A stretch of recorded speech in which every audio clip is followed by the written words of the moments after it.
What if I told you that in the last 5 minutes, a decision was made that could change Meghan Markle's future forever? That a single line in a palace document could strip away privileges, alter public perception, and rewrite the way she engages with the world? It sounds unbelievable. It sounds almost impossible. Yet, according to sources tracking the inner workings of the royal family, King Charles has confirmed a new set of rules that places unprecedented restrictions on Meghan's ability to use her royal titles in public. And make no mistake, this isn't just a minor adjustment to protocol. This is a seismic shift, one that has the potential to reshape her life, her brand, and the very image of the monarchy itself. But before we continue, please subscribe and turn on the notification bell for updates. Imagine, for a moment, the tension in a palace corridor. Advisors huddled, documents circulating with urgent notes scribbled in margins. Every word weighed for its potential public fallout. Cameras flashed at the wrong moment. Leaks whispered to tabloids, and suddenly, a decision that might have been months in the making is announced in a way that shocks the public. That is precisely what happened in this unprecedented moment. And the world is watching, waiting, wondering, what comes next? To understand why this matters so urgently, we have to place it in context. The monarchy, after all, is not just a family, it's an institution. And institutions operate on precedent, on rules, on carefully crafted hierarchies that are enforced with subtlety and, sometimes, ruthless precision. Every title, every honor, every ceremonial privilege carries meaning, not just for the person who holds it, but for the message it sends to the public and the legacy it preserves. When a royal title is restricted, it is not merely symbolic. It is a recalibration of power. It is a public declaration of status, boundaries, and expectation. Now, Meghan Markle, a woman whose life has been scrutinized from the moment she entered the public eye, has found herself at the center of this recalibration. The rules that govern her public identity are changing, and they are changing fast. The timing could not be more striking or more strategic. Why now? Why this moment? Some say it's about control. Others argue it's about precedent. But one thing is certain. The ripple effects are already being felt across media outlets, social platforms, and public discourse worldwide. For those who have followed Meghan and Harry's journey, there is a certain inevitability to this kind of palace pushback. After stepping back from senior royal duties, establishing their own foundation, and navigating global media attention, the Sussexes have always walked a delicate line between independence and royal obligation. But while observers expected some friction, the immediacy and scope of this latest restriction have caught even the most seasoned commentators off guard. Think about the stakes. Meghan's public engagements are not just ceremonial, they are a platform. They are a statement of influence, a channel for advocacy, a way to amplify causes she cares about. Limiting her title use is, in effect, limiting access, limiting the impact she can have and, by extension, the narrative she can craft about herself. And the irony is almost palpable. In an age when branding and image are everything, the very institution that elevated her now imposes boundaries that could undermine that brand. And it's not just professional. Personal identity is deeply intertwined with titles. A name, a title, a public recognition.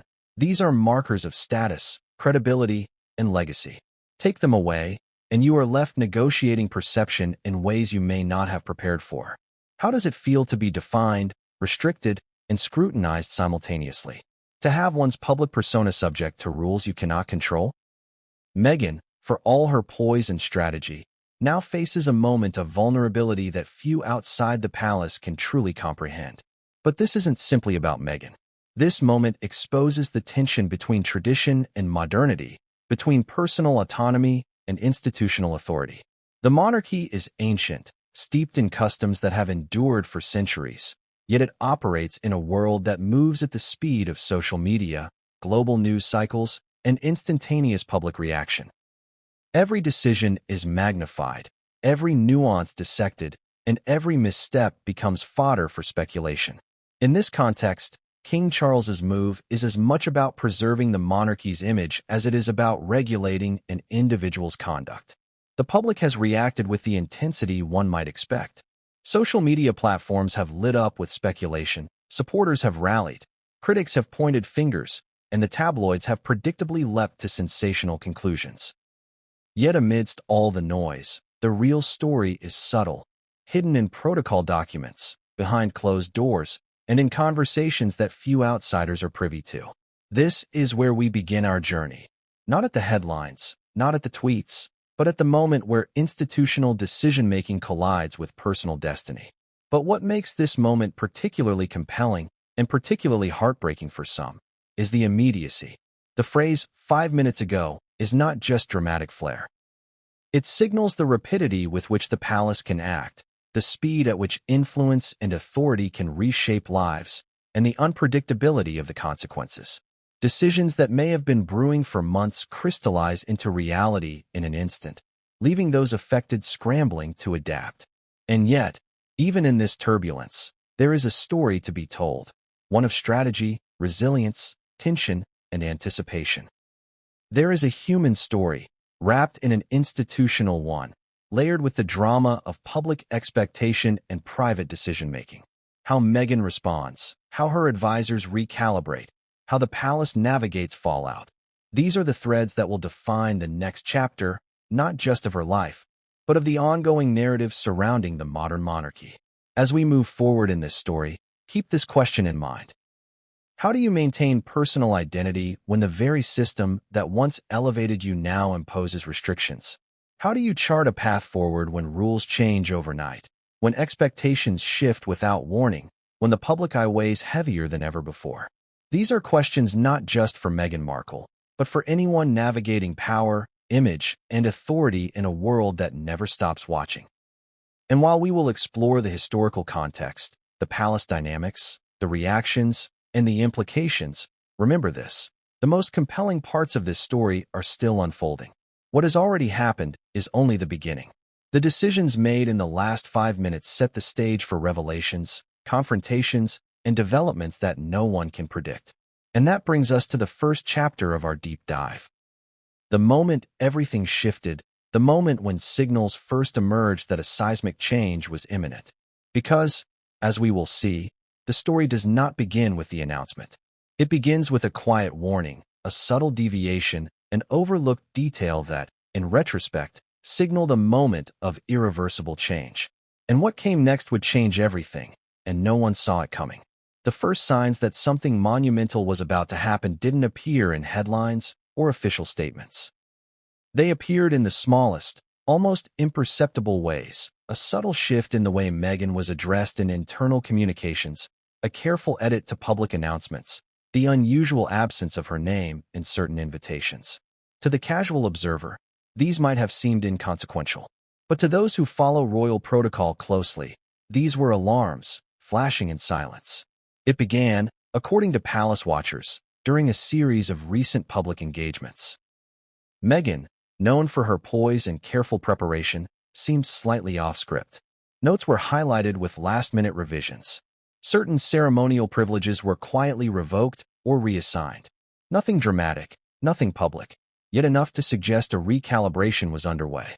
These tiny shifts, often invisible to the press and the public, are the signals that the monarchy uses to convey messages to its members and sometimes to the world. The palace operates on nuance, on precision, on the careful choreography of behavior, title, and appearance. When something is wrong internally, it manifests first in subtle ways: a hesitant glance, an unexpected omission, a protocol adjusted mid-event. And in Meghan's case, insiders noticed it immediately. A meeting that had been scheduled for weeks was suddenly rescheduled.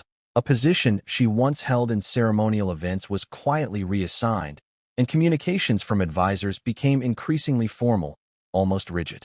These are the warning signs, often invisible, that precede what would soon become a public revelation. But why were these small shifts significant? Because in the royal world, minor adjustments often prelude major decisions. A letter, a note, or a briefing can signal months of internal negotiation and strategic planning. Every phrase matters. Every word is calculated. And when Meghan's engagements were subtly altered, it became clear to those watching closely that something was brewing behind palace walls, a decision that would not just affect her public engagements, but her identity within the monarchy itself. To understand this, we need to step inside the palace's inner workings. Decisions like these are rarely made by a single individual. Advisors, legal teams, communication specialists, and senior members of the royal family all have a say. Every nuance is debated, every potential fallout considered. A seemingly small change in protocol, like a title restriction, requires months of discussion, legal review, and public relations strategy. It's meticulous, deliberate, and sometimes ruthless. And in this case, the meticulousness was aimed squarely at Meghan Markle. The build-up to the announcement was not sudden. It was the culmination of months of behind-the-scenes maneuvering.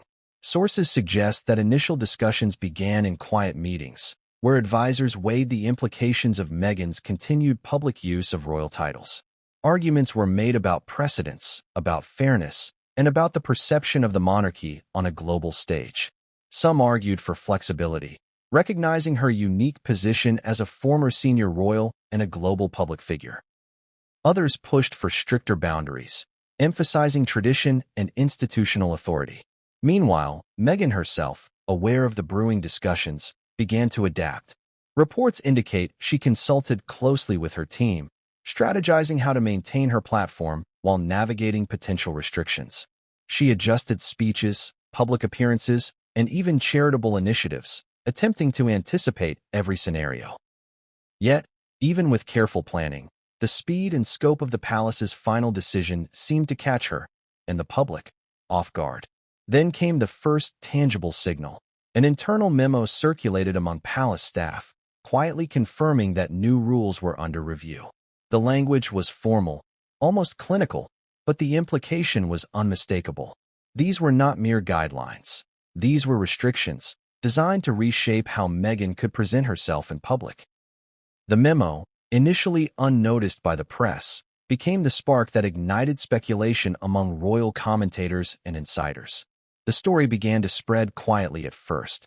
Journalists noticed discrepancies in event programs. Analysts spotted omissions in announcements where Meghan's name might have appeared. Social media buzzed with speculation, fueled by leaks that hinted at tension and uncertainty. The public, oblivious to the underlying machinations, began to sense that something significant was about to unfold. And within the palace, the tension was palpable. Advisors walked corridors in hushed tones. Meetings extended late into the night, and every decision carried the weight of potential global scrutiny. What made this moment so pivotal was not just the decision itself, but the timing. The palace had chosen a moment when public attention was high, when Meghan's influence was at its peak, to make this move. It was strategic, it was deliberate, and it sent a clear message. In the world of royalty, influence and visibility are always subject to control, regardless of past service, popularity, or accomplishment. As these internal signals grew more evident, one thing became clear: Meghan's role was about to change. Restrictions on title usage and public engagements were not minor inconveniences. They were a recalibration of her identity within the monarchy. Titles carry authority. They signal legitimacy. They define access to platforms, events, and audiences.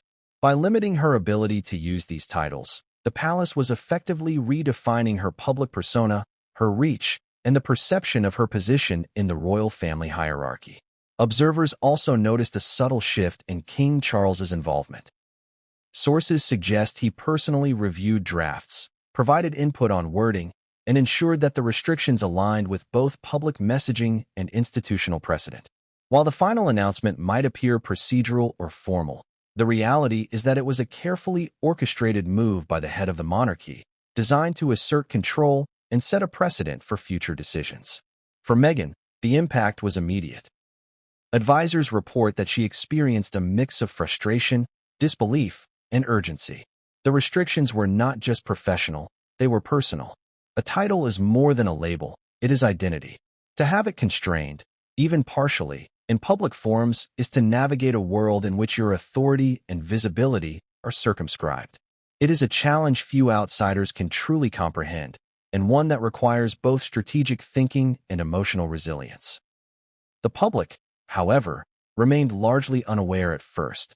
There were no press releases. There were no headlines. Only subtle shifts in language, program listings, and official references that hinted at change. But for those paying attention, the pattern was unmistakable. A storm was approaching, quietly but inevitably, and its impact would be felt not just in titles or appearances, but in public perception, media narratives, and Meghan's ability to influence global discourse.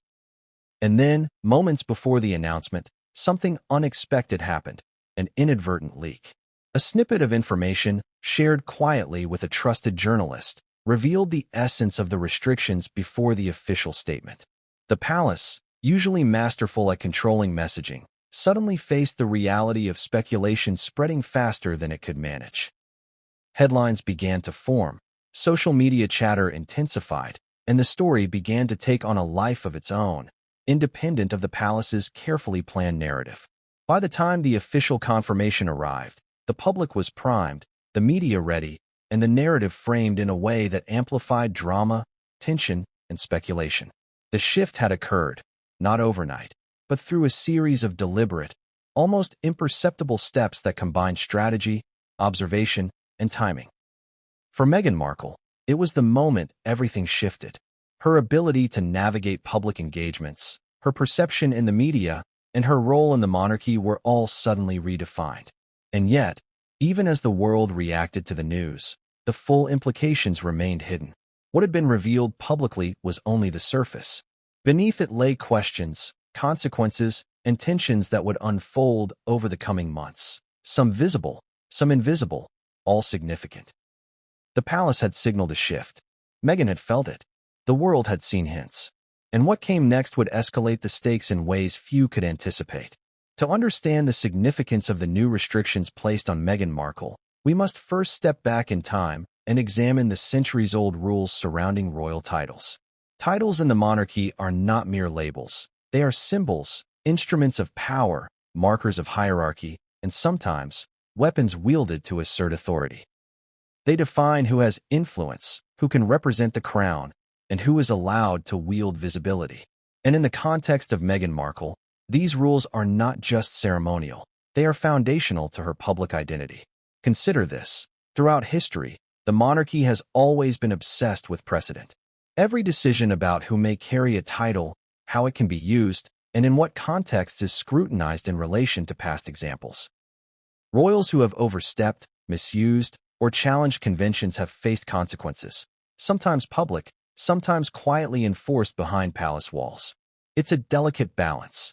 Maintain tradition while managing personalities, ambitions, and public perception. And that balance has been the monarchy's survival mechanism for centuries. Take, for instance, the case of Princess Margaret, Queen Elizabeth II's younger sister. Margaret's use of her titles and her public persona were carefully monitored throughout her life. Rumors, personal choices, and perceived missteps often led to subtle limitations on her public appearances and how she was referenced in official communications. The same applies to other members who married outside expected norms or who navigated personal controversies, from Edward VIII's abdication to younger royals whose marriages or public statements created tension with protocol. This historical backdrop is essential for understanding Meghan's predicament. Royal titles are not just decorative, they are functional. They grant access to privileges, speaking platforms, diplomatic spaces, and ceremonial roles. They signal authority, credibility, and legitimacy. Losing, restricting, or altering the usage of a title is, in effect, altering the person's standing within the institution and how the public perceives them. In Meghan's case, the restrictions on using her royal titles in public engagements are not just symbolic. They reshape her authority, her influence, and the very lens through which audiences view her. Moreover, history shows that once a precedent is set regarding title restrictions, it rarely reverses. Royals who have had privileges withdrawn or curtailed often carry that change for the rest of their lives, or until significant structural shifts occur within the institution. These changes are strategic. They serve as warnings, lessons, or statements about the institution's priorities. And for Meghan, being at the center of such a restriction places her in a historical lineage of royals whose public identity has been constrained by the monarchy itself. To appreciate the weight of these restrictions, consider the layered nature of titles in the royal family. There are substantive titles, courtesy titles, ceremonial titles, and informal designations. Each carries its own set of privileges, uses, and limitations. The rules governing their application are detailed, precise, and often arcane, known fully only to insiders and legal advisors. Even small deviations, a misused title in a press release, a ceremonial misstep, or an unauthorized use in public communications, can have outsized consequences. And in Meghan's case, the palace has signaled that her title usage is now under stricter scrutiny than ever before. It's important to note that historically, the monarchy has used title restrictions not only as punishment, but as a tool of messaging. By controlling who may use a title publicly, the institution asserts its authority, reinforces hierarchy, and communicates expectations to both the royal family and the public. Titles are shorthand for power. A restriction is shorthand for control. And when such a restriction is applied to a former senior royal with global influence, the statement is amplified exponentially. History also shows that public perception plays a crucial role in these decisions. Royals whose titles are restricted often face dual pressures, one internal, from the monarchy, and one external, from the public and media narratives. Princess Margaret, for example, faced intense scrutiny over her personal choices and relationships, which in turn influenced how her public title was utilized. Similarly, when Edward VIII abdicated, the loss of his royal standing and privileges was both a personal consequence and a public declaration about institutional priorities. These examples demonstrate the stakes. Restricting a title is never just procedural. It carries emotional, social, and symbolic consequences. Meghan Markle now finds herself at the intersection of all these historical forces. She is not the first royal to experience scrutiny over titles, but her situation is uniquely complicated by modern factors: global media coverage, social media amplification, celebrity culture, and an unprecedented public interest in every detail of her life. Unlike past generations, where internal decisions might have remained largely unseen, Meghan's restrictions are being analyzed, debated, and broadcast worldwide within moments. The historical weight of royal title rules now collides with a 24-hour global attention cycle, and the impact is magnified. Another historical point worth considering is the strategic timing of restrictions. Royals have often had title limitations applied during periods of public scrutiny, political tension, or institutional transition. For Meghan, the restriction comes at a moment when her visibility is high, her initiatives are gaining traction, and public interest is intense. Historically, timing is everything. A restriction applied at the wrong moment can provoke backlash. Applied strategically, it reinforces authority while maintaining institutional stability. In this case, the palace's timing ensures maximum impact, both as a signal to Meghan and as a broader message about the monarchy's control over its members. What makes this historical context particularly compelling is the contrast between tradition and modernity. The monarchy is centuries old, yet Meghan operates in a contemporary world dominated by media scrutiny, brand building, and social influence. Past royals navigated similar restrictions in a media landscape that moved slowly, but Meghan's reality is instantaneous, global, and relentless. The historical rules remain, but the context has shifted, intensifying both the stakes and the consequences. And while history offers insight, it also highlights unpredictability. Royals who faced similar restrictions in the past responded in different ways. Some acquiesced quietly, some challenged the limitations, and others carved out new paths outside the institution. Meghan's response, still unfolding, will shape not only her own legacy, but potentially the monarchy's approach to title management in the modern era. Observers are watching closely. Analysts are speculating. Public opinion is divided. And history shows that these early reactions often set the tone for everything that follows. Even more striking is the emotional weight of title restrictions.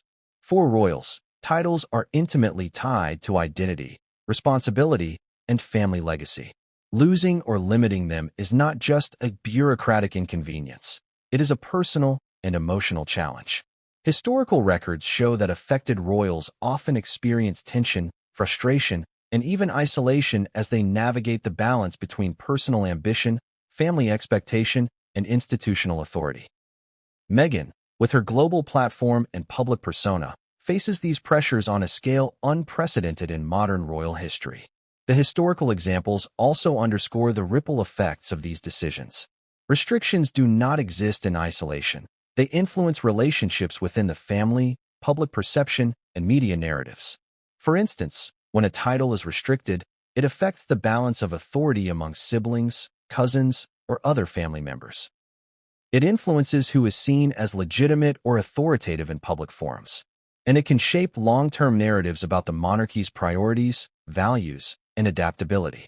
Meghan's situation, viewed through this lens, is a perfect storm of historical precedent, institutional authority, and modern media amplification.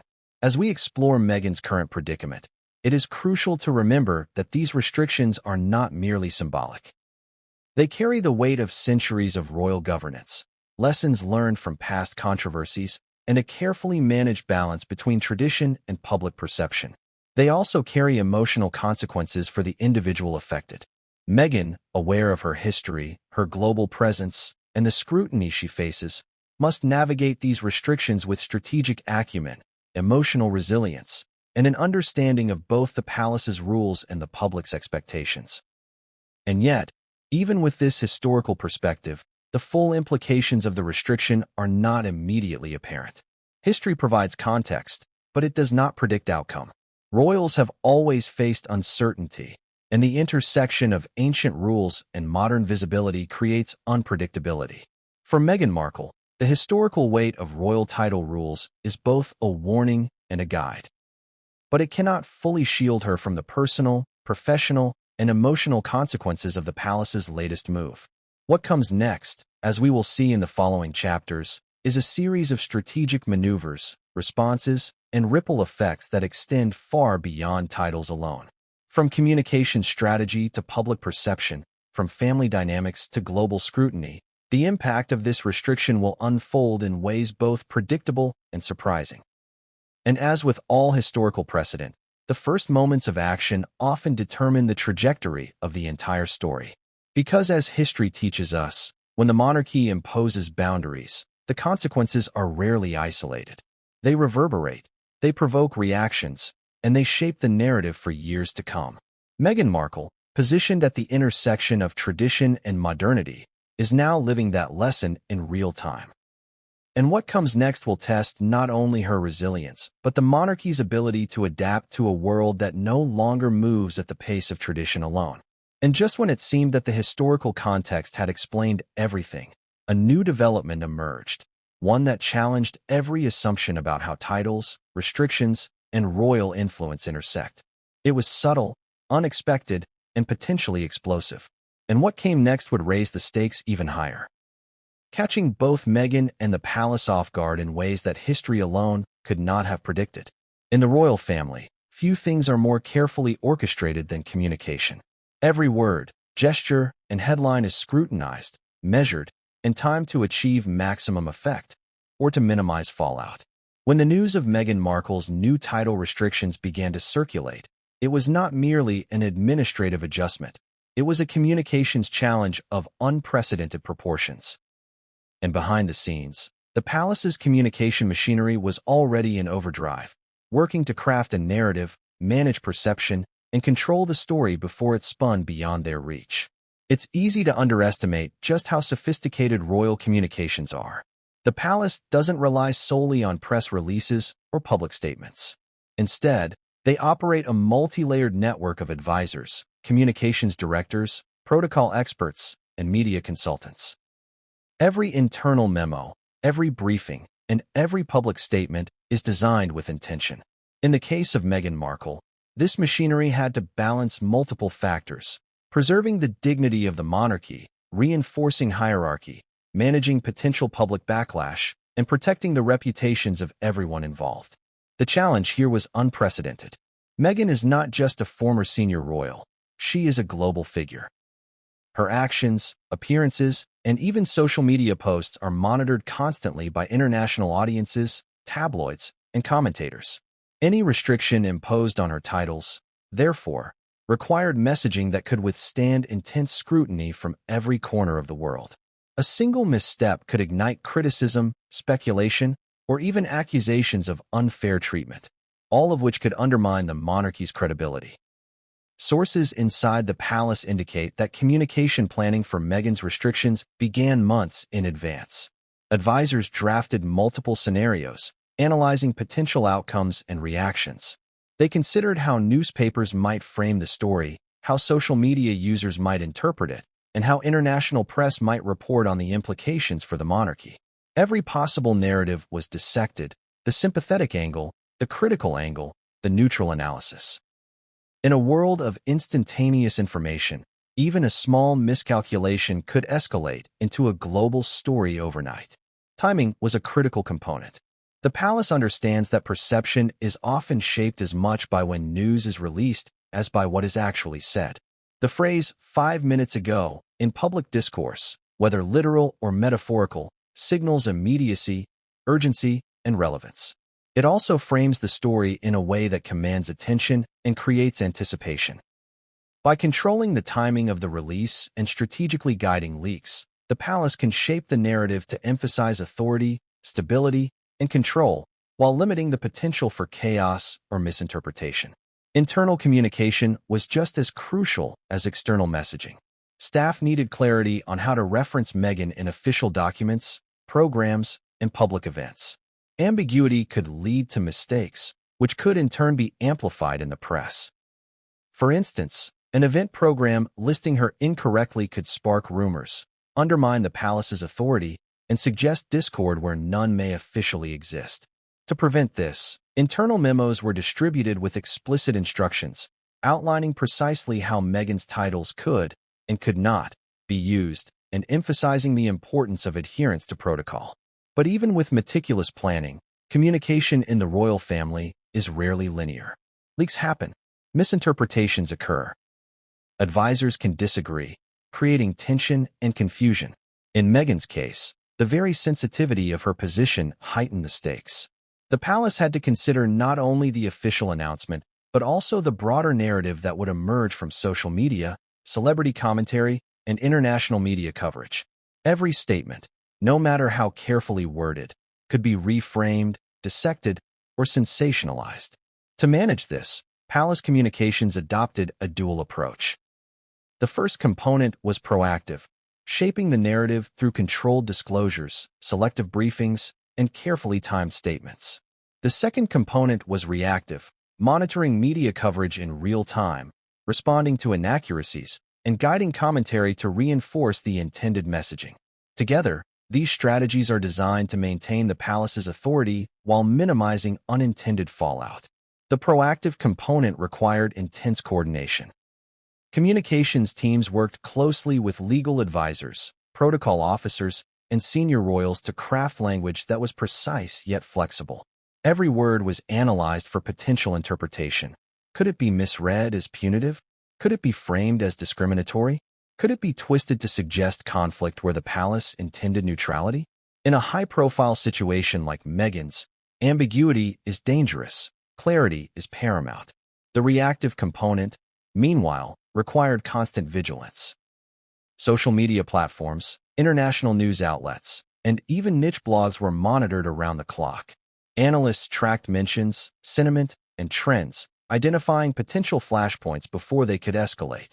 If a narrative began to veer off script, for example, if commentary framed the restriction as unfair or controversial, the palace could intervene with clarifying statements, adjustments to messaging, or strategic media briefings. It is a delicate dance, balancing control with transparency, authority with perception. Even so, the palace faces an inherent challenge. Meghan Markle is not an ordinary royal. Her celebrity status, media savvy, and global following make traditional strategies less effective. In the past, title restrictions applied to lesser-known royals could be managed quietly. In Meghan's case, the world is watching, analyzing, and reacting in real time. The palace must anticipate not only the first wave of public attention, but also the secondary ripple effects, from celebrity commentary to international news cycles to online discourse spanning multiple platforms. This is where strategy meets psychology. Communications teams must predict how different audiences will perceive the restriction, tailoring messaging to maintain legitimacy across diverse demographics. For some, the emphasis may be on adherence to tradition. For others, the focus must be on fairness, clarity, or institutional stability. Messaging must resonate across cultures, social strata, and generations, a task that requires both nuance and precision. Despite all this, leaks are inevitable. In Meghan's case, the initial leak, a brief snippet revealing the essence of the restriction, forced the palace into a reactive posture sooner than planned. Suddenly, speculation spread faster than the carefully crafted statements could be released. Headlines, tweets, and social media threads amplified every nuance, often taking statements out of context or projecting motives that may not have existed. This is the modern challenge of royal communications. The moment news is released, the palace loses control of the narrative. Yet the palace's strategy is built on resilience. By preparing multiple scenarios in advance, having reactive measures ready, and maintaining a disciplined approach to internal communication, they can absorb the shock of leaks, correct misperceptions, and gradually guide public understanding. It's a sophisticated balancing act, one that combines legal, cultural, historical, and psychological expertise to maintain authority in a rapidly evolving media landscape. What makes this situation particularly delicate is the emotional element. Meghan's supporters are deeply invested in her public image, while critics are equally attentive to any perceived overreach or entitlement. Every statement from the palace, therefore, is interpreted not only as information but as a moral judgment, a cultural signal, and a reflection of institutional priorities. Missteps in communication can ignite outrage, sympathy, or polarization, all of which impact both public perception and Meghan's ability to navigate her future engagements. And yet, even with the best-laid plans, the human element remains unpredictable. Advisors may misjudge tone, journalists may read between lines, and the public may interpret events through a lens of expectation or bias. In Meghan's case, every statement, correction, or clarification carries amplified weight because the narrative is not just about titles. It's about identity, authority, and the intersection of modern celebrity with centuries-old tradition. Ultimately, the palace's communication strategy is about control over perception, narrative, and institutional authority. But control is never absolute. In Meghan Markle's story, the strategy must constantly adapt, respond, and anticipate because the world is watching, ready to interpret every move, and ready to judge every word. And while the palace has long mastered this delicate art, Meghan's unique position creates unprecedented challenges that test even their most seasoned strategists. As we will explore in the next chapter, King Charles himself played a central role in shaping not just the decision, but the narrative surrounding it. His involvement underscores the stakes, the authority, and the careful balance of power at the heart of this unfolding drama. And what comes next? The strategic decisions made at the highest levels would set the tone for how Meghan's restrictions were perceived, discussed, and ultimately lived. Because, even with the most sophisticated communication strategy, the palace cannot fully control the human element. And what comes next would test both their authority and Meghan's ability to navigate a world that watches, comments, and reacts in real time.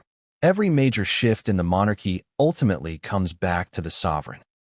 In this case, King Charles's involvement in the new restrictions placed on Meghan Markle cannot be overstated. This was not a routine administrative decision delegated to advisors or communications staff. This was a strategic, carefully considered move by the king himself, a deliberate assertion of authority that signals both the importance of the monarchy's rules and the personal stakes involved. Charles has long been known for his meticulous attention to detail. Throughout his tenure as Prince of Wales, he demonstrated a keen understanding of protocol, tradition, and the delicate balance between royal privilege and public responsibility. Every engagement, every initiative, and every statement was filtered through a lens of strategy, sustainability, and long-term vision for the institution. When the question of Meghan's title usage arose, Charles approached it with the same combination of precision and foresight that has defined his decades-long preparation for kingship. According to insiders, The decision-making process involved multiple stages of consultation, legal review, and scenario planning. Charles personally reviewed draft documents, considered the implications of every potential phrasing, and weighed the consequences of different levels of restriction. He had to consider not only Meghan's individual situation, but also the precedent it would set for other members of the royal family, both current and future. Every detail mattered. Every word mattered. And in the end, the final rules reflected his direct influence. But why would Charles take such an active role in this particular decision? The answer lies in the convergence of several factors. First, there is the issue of institutional authority. As king, Charles's primary responsibility is to maintain the monarchy's stability, credibility, and continuity. Allowing deviations from precedent, particularly for a high-profile former senior royal like Meghan, could undermine that authority, creating ambiguities about the rules that govern all members of the family. By intervening personally, Charles ensured that the message was clear, rules apply, and the institution's authority must be upheld. Second, there is the issue of timing. The decision coincided with a period of intense public scrutiny, both for Meghan and for the monarchy as a whole. Social media conversations, international news coverage, and celebrity commentary were all converging, creating a high-stakes environment. Charles understood that the palace needed to act decisively, not reactively, to maintain credibility. His intervention was both strategic and symbolic, demonstrating that the sovereign, not advisors, communications teams, or minor officials, ultimately controls the framework within which royal authority operates. Third, Charles's involvement reflects his understanding of human dynamics within the family. He knows that tensions exist, that personalities clash, and that perceptions matter. By taking direct control, he could manage the message internally, communicate expectations clearly, and prevent misunderstandings that might escalate into more serious conflicts. In other words, his role was both administrative and relational, a balancing act between authority, diplomacy, and strategy. The decision itself, according to sources, was not about punishment. It was about clarity and precedent.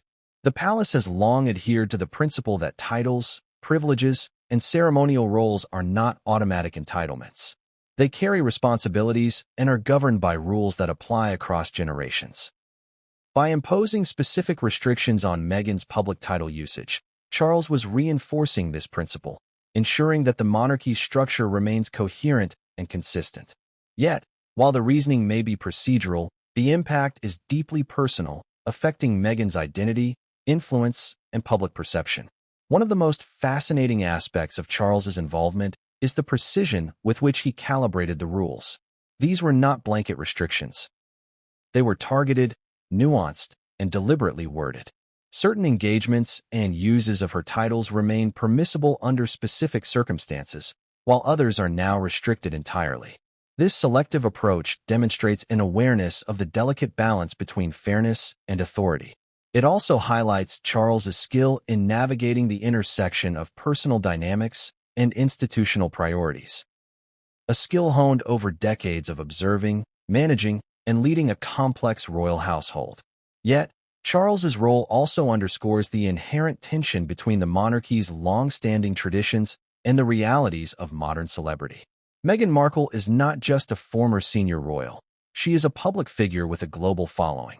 Any restrictions on her titles inevitably intersect with media narratives, fan perceptions, and international commentary.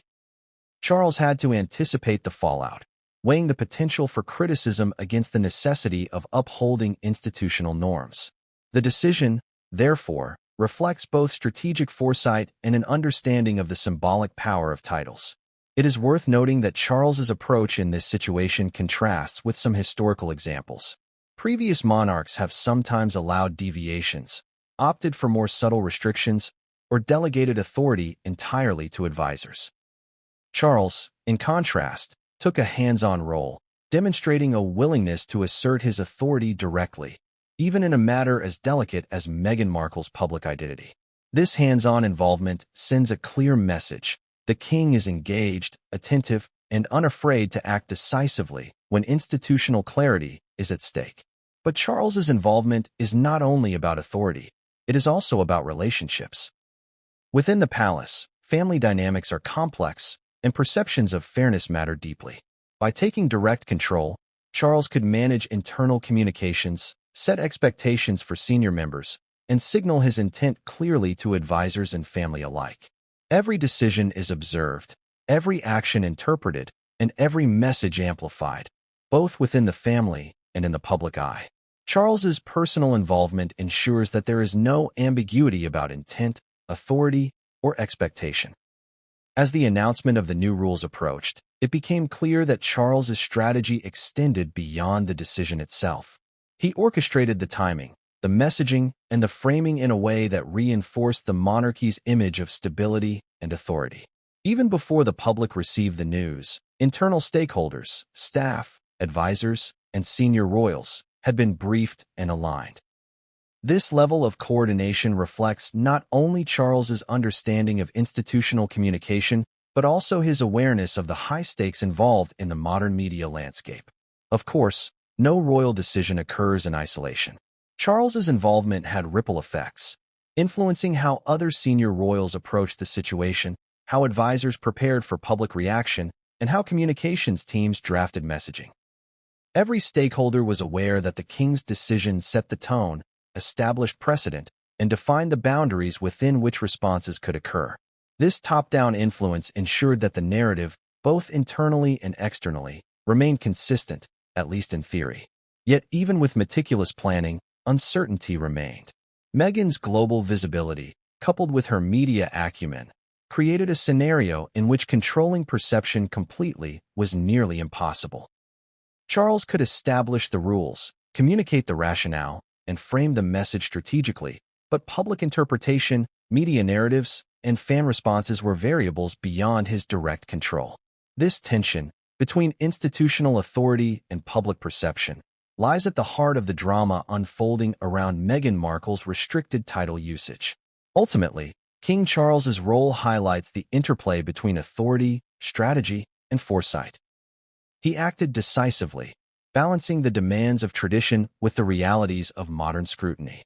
His decisions reflect not only an adherence to protocol, but also a keen awareness of the emotional and symbolic weight carried by titles. In doing so, he demonstrated a willingness to assert control over a highly sensitive matter, signaling to both the royal family and the public that institutional rules remain paramount, even in the face of intense scrutiny. And yet, even as Charles established these boundaries, questions lingered about timing, fairness, and long-term consequences. How would Meghan respond? How would the media frame the story? How would supporters and critics alike interpret this move? The king's involvement provided clarity in one sense, but it also set the stage for a new set of challenges, debates, and emotional stakes. Because while the king's decision defined the rules, it could not fully predict the reaction from Meghan, from the palace, or from the world. And what came next, as we will see, involved not just the institution's authority but the powerful, personal, and unpredictable dynamics of human emotion, dynamics that no protocol could fully anticipate. What happened next would deepen tensions, test loyalties, and set in motion a series of events that would ripple across both the royal family and the global public. And no one, not advisors, not the king, and certainly not Meghan herself, could have predicted exactly how these developments would unfold. Royal family decisions rarely exist in isolation. Behind every official statement, every title adjustment, and every protocol change lies a web of relationships, and none are more critical to Meghan Markle's situation than her connection, direct and indirect, to Prince William. While King Charles holds ultimate authority, William's influence within the palace is substantial. His role in shaping family dynamics, guiding senior royal strategy, and managing internal tensions cannot be understated. And in the context of Meghan's title restrictions, his presence, whether seen or unseen, played a pivotal role in the unfolding drama. Understanding William's influence requires a look at the balance of power within the modern monarchy. As the heir apparent, William carries not only personal responsibility, but institutional weight. His opinions on family matters, ceremonial roles, and public perception are deeply respected, and his perspectives often inform decision-making at the highest levels. Advisors consider his input when evaluating the potential fallout of any major announcement, from engagements to public statements to adjustments in title usage. In Meghan's case, sources suggest that William's influence was both subtle and significant. He did not unilaterally dictate decisions, nor did he publicly weigh in. Instead, his perspectives on public perception, media narratives, and the broader implications of Meghan's role were carefully conveyed through advisors and private conversations. His insights helped shape the messaging strategy, timing, and framing of the restrictions, ensuring that the monarchy could present a united front while managing potential tensions. One of the central points of tension lies in perception. William, acutely aware of how the media interprets royal interactions, recognized that Meghan's continued use of certain titles and public engagements could create confusion or misinterpretation about her role within the monarchy. In the tightly choreographed world of royal protocol, even minor ambiguities can escalate into major public controversies. By advocating for clear boundaries and defined usage rules, William contributed to a strategy aimed at protecting both institutional integrity and the perception of fairness among senior royals. But influence in the royal family is not just about strategy, it is also about personal dynamics. William's relationship with Harry and Meghan has been scrutinized endlessly, with moments of apparent tension and reported reconciliation. While public appearances suggest diplomacy and cordiality, insiders indicate that private discussions involve a delicate balance of emotion, expectation, and negotiation. In this environment, decisions about title usage are never purely administrative. They are intertwined with family relationships, loyalty, and perception. For Meghan, this creates a complex challenge. Navigating the expectations of both King Charles and Prince William requires careful diplomacy. Each action she takes, each engagement she accepts, and each public statement she makes must account for these dynamics. Missteps, real or perceived, could exacerbate tensions, undermine her position, or complicate future engagements. At the same time, the restrictions themselves highlight the delicate balance between individual autonomy and institutional authority, a tension that William, as heir and senior royal, helps to mediate. The media, of course, amplifies every nuance. Every meeting between William and Charles, every public appearance with Harry and Meghan, and every reported conversation is dissected for signs of influence, tension, or alignment. Headlines speculate about alliances, conflicts, and motivations, creating a feedback loop in which perception often outweighs reality. In this environment, William's influence operates both visibly and invisibly, shaping the decisions themselves and shaping the narrative that surrounds them. Historical context provides additional insight. Past heirs to the throne have often played critical roles in internal family decisions, balancing respect for the sovereign with the pressures of public expectation. Figures like Edward VII, George VI, and others navigated complex family dynamics while maintaining institutional cohesion. William, in this sense, is operating within a long-standing tradition, exerting influence behind the scenes to ensure continuity, stability, and alignment with the monarchy's overarching goals. Yet, even with experience and influence, tensions are inevitable. Sources indicate that discussions surrounding Meghan's title usage involved spirited debate. Advisors reportedly presented multiple options, weighing the impact on public perception, media coverage, and family dynamics. William's input helped shape the final outcome, emphasizing clarity, fairness, and alignment with both protocol and public expectation.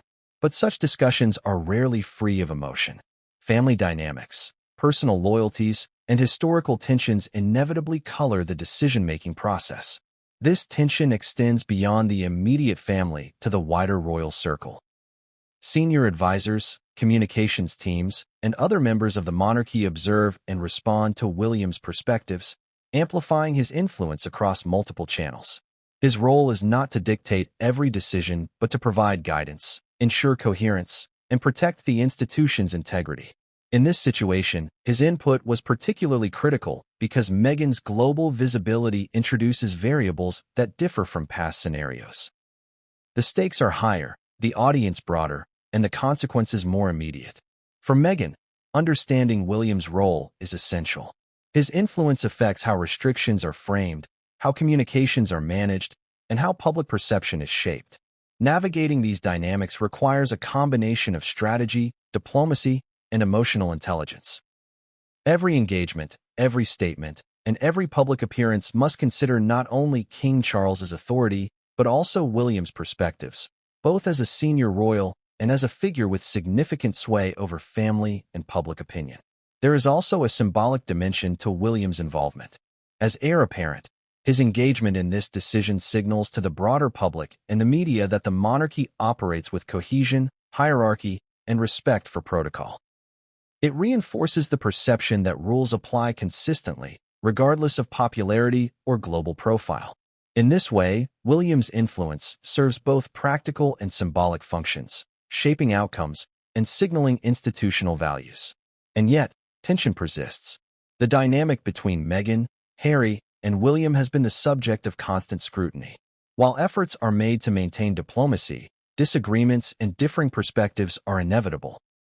In the context of the new title restrictions, these tensions are magnified. Meghan must balance her ambitions, public presence, and personal identity with the expectations and influence of William, a complex calculus that requires both strategic foresight and careful emotional navigation. Public perception adds another layer of complexity. Media narratives often portray William as either supportive or oppositional to Meghan, depending on context, source, and timing. These narratives influence public interpretation, fan responses, and commentary from royal watchers. In turn, this feedback affects how decisions are framed internally, creating a cycle in which influence, perception, and public response continually intersect. William's role, therefore, extends beyond direct input. It shapes the environment in which Meghan operates and the way the world perceives the unfolding drama. Ultimately, William's influence in this situation reflects a broader principle. The monarchy is as much about relationships as it is about rules. Authority is exercised not only through titles and protocol, but through careful management of personalities, alliances, and expectations. By providing guidance, shaping strategy, and reinforcing institutional priorities, William contributes to a balance between tradition and modernity, authority and diplomacy, and family cohesion and public perception. Yet even with careful management, uncertainty remains. Meghan's response, the public reaction, and the media narratives are variables that cannot be fully controlled. William's influence can shape the initial decision and help frame the story, but the unfolding consequences are dynamic, unpredictable, and potentially volatile. What comes next would test both family relationships and public perception in ways that no strategy alone could entirely anticipate. Because, as with all royal dynamics, influence and tension coexist.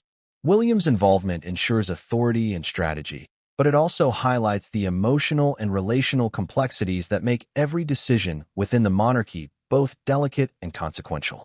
And what came next would bring these tensions to the surface, exposing divisions, prompting strategic recalibration, and revealing the high stakes of the modern royal stage.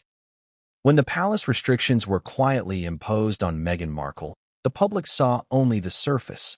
Her title usage in official engagements was now limited. But behind the scenes, Meghan was far from passive. She immediately began recalibrating her strategy, positioning herself not merely as a former senior royal affected by new rules, but as a global figure who could navigate, adapt, and even leverage these restrictions to her advantage. What the public didn't see was the intense planning, the careful messaging, and the strategic decisions happening behind closed doors, decisions that would define how she controlled her narrative in the months to come. The first step in Meghan's response was an internal assessment. Advisors, communications experts, legal teams, and PR strategists were consulted to map out the full implications of the palace's new rules. Every public appearance, charitable initiative, and speaking engagement was reviewed in detail to determine whether it could be affected by the restrictions. This was not a matter of reaction, it was proactive planning. Meghan needed to know where she could operate freely, where she could maintain influence, and where she had to tread carefully. Simultaneously, Meghan considered perception. She understood, better than most, that public opinion could shift in an instant. Every misstep, every poorly timed statement, and every ambiguity could be amplified in international media and social networks. By framing herself strategically, she could control the narrative, portraying the restrictions as procedural rather than punitive, emphasizing her commitment to public service and demonstrating that she was still a force to be reckoned with, even without full royal privileges. Part of her strategy involved recalibrating the language used in public communications. In speeches, interviews, and social media posts, she began to subtly shift phrasing, emphasizing initiatives and accomplishments rather than titles. Where she had previously relied on the gravitas of her royal designation, she now relied on her global platform, her network, and her credibility as a public figure. It was a calculated adaptation, acknowledging the limitations imposed by the monarchy while projecting independence and continued relevance. Meghan also explored ways to leverage her global visibility. While restrictions limited her public title usage in official engagements, they did not remove her influence entirely. She could still advocate for causes, participate in charitable initiatives, and engage with international audiences. Advisors encouraged her to highlight impact over titles, to position herself as a leader whose authority comes not from protocol, but from action, visibility, and effectiveness. This reframing was critical, both for maintaining her personal brand and for navigating the complex interplay between public perception and royal protocol. Another dimension of her strategic response involved timing. Meghan recognized that reacting too quickly or too emotionally could play into narratives that the palace might want to control. Instead, measured responses, carefully coordinated statements, and subtle appearances allowed her to assert agency while avoiding direct confrontation.